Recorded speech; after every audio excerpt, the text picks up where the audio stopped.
Сәлеметсіздер ме балалар, жағдайларыңыз қалай? Бүгін сіздермен бірге әдебиеттік оқу сабақтарының тапсырмаларын орындайтын боламыз. Менің каналымда қазақ тілі, математика, әдебиеттік оқу сабақтарының барлық жауаптары бар. Ендеше әдебиеттік оқу жауаптарын бірге қарайық балалар, кеттік.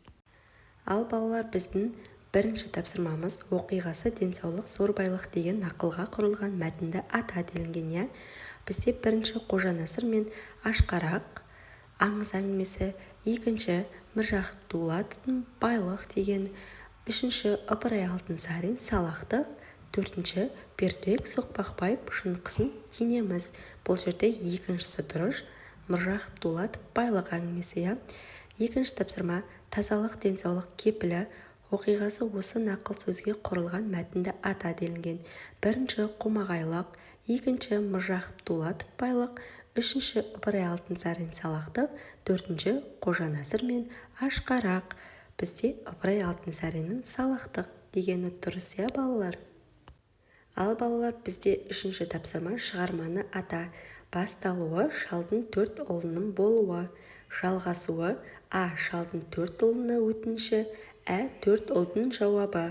Аяқталуы кіші ұлдың мұрагер атануы. Бірінші байлық пен ақыл, екінші байлық, үшінші салақтық, төртінші жолбарыс пен түлкі. Бұл жерде бірінші байлық пен ақыл деген дұрыс, иә балалар?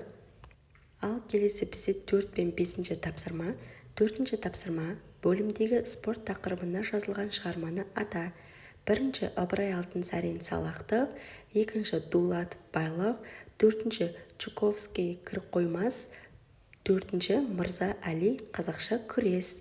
Бұл жерде төртінші Мырза Әли қазақша күрес деген дұрыс, иә балалар? Бесінші тапсырма аурудың себебі мәтініндегі негізгі ойынды анықта. Бірінші спорттың пайдасы, екінші дәруменнің пайдасы, үшінші еңбектің пайдасы, төртінші ақылдың пайдасы делінген. Бұл жерде екінші дәруменнің пайдасы, иә балалар? Балалар, осымен біздің сабағымыз аяқталды.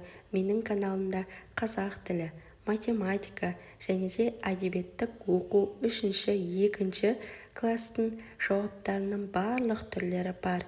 Егер де сіздерге менің каналым қызық болып қызықтырса, менің каналыма тіркеліп, лайк басып, подписаться кнопкасын басып қойыңыздар.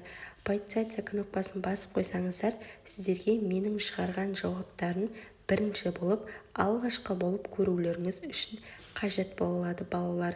Осымен біздің сабағымыз аяқталды. Келесі кездескенше сау болыңыздар балалар.